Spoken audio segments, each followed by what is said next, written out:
আসসালামু আলাইকুম ওয়া রাহমাতুল্লাহি ওয়া বারাকাতুহু।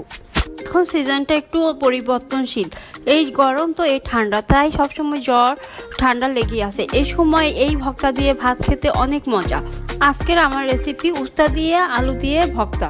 প্রথমে আমি 1 পোয়া উস্তা ও 1 পোয়া আলু নিয়েছি এবং তা ভালো করে ধুয়ে সিদ্ধ করে নিয়েছি। ভালোভাবে সিদ্ধ হলে উস্তা এবং আলুগুলো ছেঁকে নিব এবং তাওয়ায় দিয়ে পানি শুকিয়ে নিব।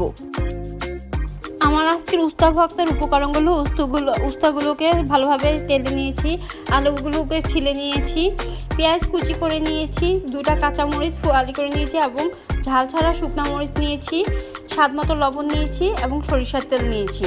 এক এক করে সব উপকরণগুলো স্বাদ মতো লবণ দিয়ে ভালোভাবে চটকিয়ে নিব। পেঁয়াজ, কাঁচামরিচ, শুকনো মরিচ, উস্তা, আলু ভালোভাবে চটকিয়ে নিব।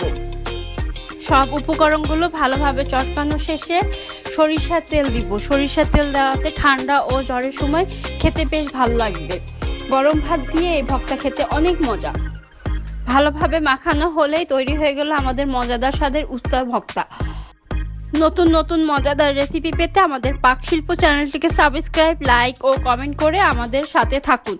ভিডিওটি শেষ পর্যন্ত থাকার জন্য সকলকে অনেক ধন্যবাদ।